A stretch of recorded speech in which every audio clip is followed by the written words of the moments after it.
Welcome to the Explainer. So look, right now, there is a massive, highly lucrative shift happening right beneath our feet.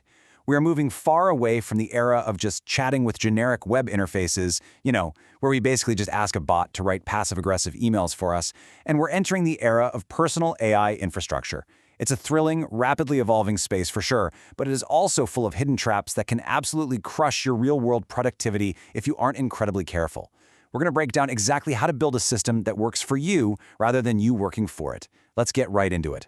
$2,000. That is exactly what freelancers are currently charging executives and founders for just a weekend of work. Think about that for a second. An entire ecosystem has popped up where highly skilled developers take incredibly complex architecture, install it on a local laptop, hand over the keys, and collect $2,000. Their service? Setting up an open-source, personalized AI second brain. And the demand for this is absolutely off the charts. We're looking at a real second brain gold rush here. And the reason this consulting arbitrage even exists right now is because the ultimate executive luxury has completely shifted. We don't just want a chatbot that can summarize a news article anymore. People are paying a massive premium for an AI that actually knows your personal goals, remembers your past decisions, and silently prepares a highly targeted morning briefing for you while you sleep. They want a real digital partner. The architectural difference making this possible is actually kind of fascinating. On one side, you have your generic web chatbots. These are cloud-based, somewhat amnesiac, and fundamentally built for the masses. They don't really know you. But on the other side, you have personal AI infrastructure. The most highly validated, valuable versions of this right now are dropping complex black box vector databases entirely. If you're not deeply technical, just think of vector databases like massive, opaque filing cabinets where you can never really see how the files are sorted. Instead of that mess, these new personal systems run locally using simple, plain text Markdown files that you actually own, you control, and you can read yourself. To give you an idea of the sheer scale and effort involved here, one developer recently open-sourced a local system that took a staggering 22,000 hours to build. 22,000 hours. It's this intricate masterpiece that perfectly categorizes an entire human life into work, knowledge, people, and learning memory. Now, when a viral tool like this drops onto the internet, it is so incredibly tempting to just hit download, install it, and instantly steal that 22,000 hours of code for yourself. But before you do that, you really need a massive warning label. And that brings us to avoiding the bloat trap. Because adopting someone else's 22,000-hour system without carefully filtering it for your own life leads directly to severe administrative exhaustion. You literally end up managing the system instead of the system managing your life. And this brilliantly illustrates the trap. When you look under the hood of that viral system, you find it forces every single task through this rigid, scientific loop. It dictates that you observe, then think, then plan, then build, then execute, then verify, and finally learn. I mean, just reading that list out loud feels exhausting, doesn't it?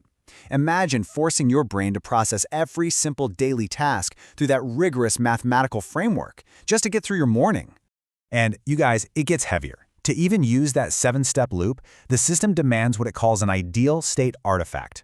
This isn't just a quick sticky note, it's a massive 12-section product requirement document.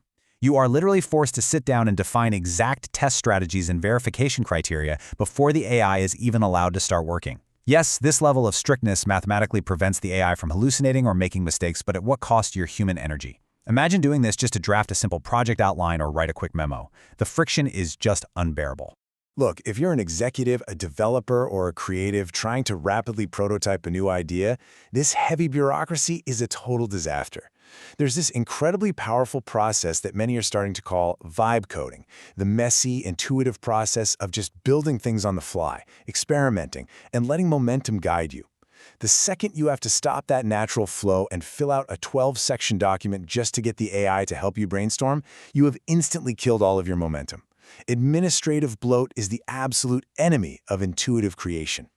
So, to build a defense mechanism against that kind of bloat, we use a much lighter 4-step protocol called the Bright and Shiny Protocol. It goes exactly like this: observe, evaluate, test, and then either integrate or reject. Now, we absolutely do not use this for daily tasks. We strictly use this as a gatekeeper to filter out noise when a new viral trend pops up on our feeds. We observe the tool, we sandbox the mechanics to see how it ticks, and we formally decide to keep the good stuff, like using those local Markdown files, and completely reject the crushing bureaucracy. For your daily momentum, you need something much, much leaner. Which kind of forces us to stop for a second. Strip away the terminal commands, ignore the GitHub stars, and forget the code. We have to ask a deeply existential question here. What is the actual promise of building a second brain in the first place? What real difference does it make in your life if this software actually works flawlessly? This is where we enter the realm of the cognitive exoskeleton.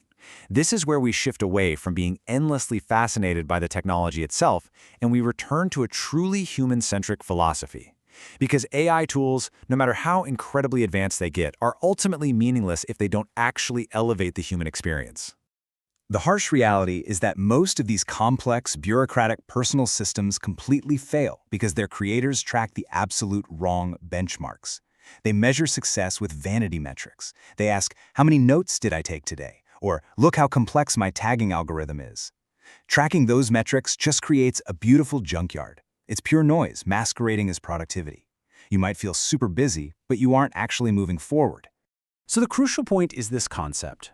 The true promise of a personal AI operating system is that it functions as a cognitive exoskeleton. It is there to shoulder the burden. Think of it like a mechanical suit for your mind. It offloads the exhausting, repetitive friction of daily life so that you can reserve your finite mental energy for the absolute highest leverage, most creative thinking possible. It shouldn't add to your workload, it should literally carry the weight for you. Which brings us to benchmarking your AI. There are really only two valid ways to evaluate if your personal AI infrastructure is genuinely adding value to your life or if it's just more administrative bloat dragging you down. Those two benchmarks are pretty straightforward. Number one, shipping, which measures your physical output into the real world. And number two, relational resonance, which is arguably the ultimate anti-productivity metric. Let's break both of these down, because at the end of the day, these are the only metrics that actually matter. Everything else is just a distraction. First up, shipping. Does your system help you deploy physical things into the real world faster? Launch the workshop, publish the document, ship the code. It is a very simple pass or fail test. If you find that you're spending your entire afternoon curating folders, tweaking tags, and organizing your system instead of actually shipping your project, your complex system has completely failed you. It has become a barrier, not an accelerator. But life isn't just about output and efficiency, right? The second benchmark is relational resonance. The ultimate test of a powerful personal AI is whether it prevents your real-world relationships from going stagnant. Does your system seamlessly remind you to reach out to an old friend you haven't spoken to in months? Does it help you quietly build a joy box? You know, a curated, beautiful repository of shared experiences, cherished photos, and genuine value that you leave behind for your family? If your AI isn't deepening your human relationships and giving you more time for the people you love, what are we even doing? Because if a viral AI system doesn't directly increase your physical shipping speed or deepen your human relationships, it's just administrative bloat. The goal is never to build the most complex system. The goal is the system that makes you feel the lightest. So, take a hard look at your own digital workspace today. Is your AI acting as your cognitive exoskeleton, or are you just carrying around a beautiful junkyard?